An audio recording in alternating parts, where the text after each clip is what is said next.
Hello guys! First time ko gagawa ng reading para magkaroon kayo ng idea kung ano bang meron sa sitwasyon ng person or people na nanakit sa inyo. Okay? Kasi sa collective ngayon, maraming dumaraan sa mabigat na energies. May mga pinagdaraanan, kumbaga. So, tingnan natin kung ano meron sa sitwasyon nila ngayon. Knight of Swords. Aggression. Queen of Swords. Parang ano to, may mga nakakaaway.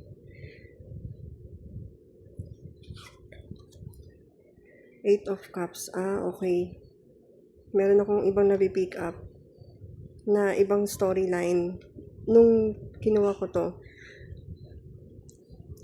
Ang nasisense ko, yung iba dito, bukod sa meron silang nagiging kaaway, yung iba, parang mas silent sila ngayon, ayaw nila magsalita. Yung iba naman dito na mga taong nanakit sa inyo, iniiwasan ng mga tao. Four of Cups. So, ganun nga, parang feeling nila, walang pumapansin sa kanila. Feeling nila wala silang halaga. So, nagsi-self-pity yung iba. O, pa-victim. Two of Cups. Ngayon, nandun sila sa energy. Yung iba sa inyo nasa energy sila na wala silang choice kundi tingnan yung sarili nila at kung ano yung nagawa nila. Six of Swords. Yung iba sa kanila, nagtatry na palipasin na ito. Makapag-move on.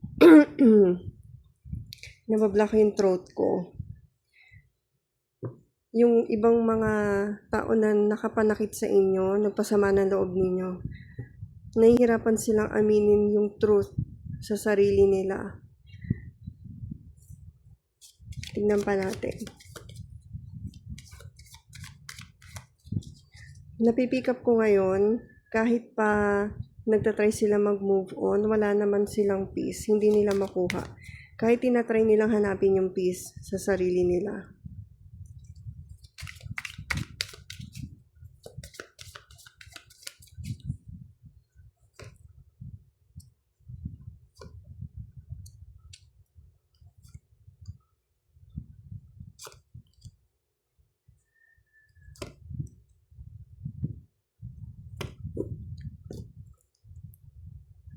So, yung iba sa kanila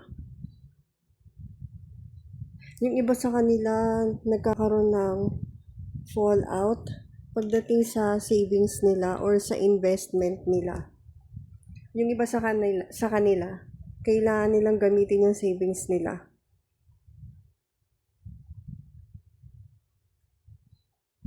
Yung iba naman sa kanila naapektuhan yung health nila. Yung iba sa kanila, nararamdaman nila yung guilt, pero kailangan nilang ipakita sa iba na strong sila. Hindi nila pinapakita na naapektuhan din sila.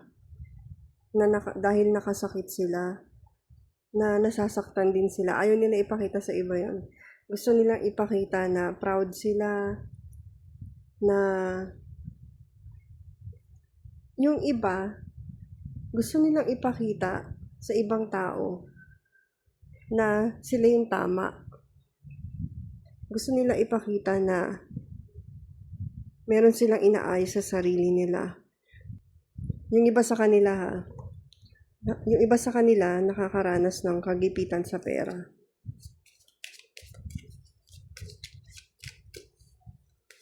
Ano pang pinagdaraanan nitong mga nanakit sa inyo? Anong pinagdaraanan ng mga nanakit sa collective?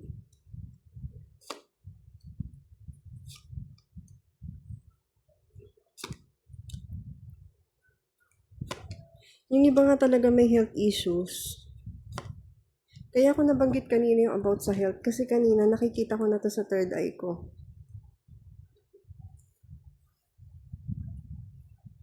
Yung iba sa kanila, feeling nila talaga kinakarma sila. conflicted pa rin yung isip nila and yung heart nila. Hindi hindi magtugma, hindi magbalanse. Magulo. Magulo yung pakiramdam nila sa sarili nila.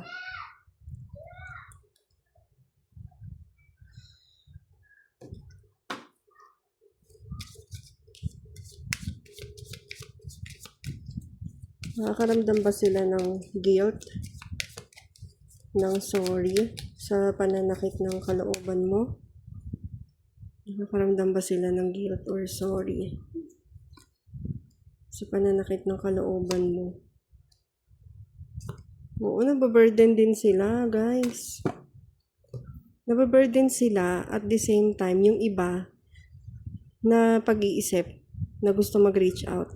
Siguro para mag-apologize. Pero yung iba, matagal pa nila marirealize yun. Yung iba, nagfo-focus sa pera.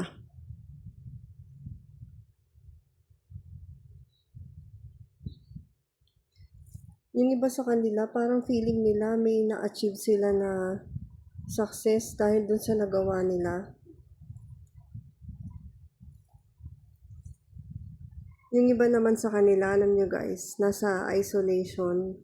Gusto nilang i-isolate yung sarili nila. Hinahanap nila sa sarili nila yung sagot kung tama ba, kung saan sila nagkamali. Yung mga ganong tanong, kung talaga bang magiging malaya sila sa kabila nitong burden na nararamdaman nila. Yung iba parang patay mali siya yun ang pakiramdam ko. Patay mali siya na nakasakit sila. So ano yung dapat mo gawin after mo marinig ito? Ano yung dapat mong gawin, collective, after mo marinig itong reading na to?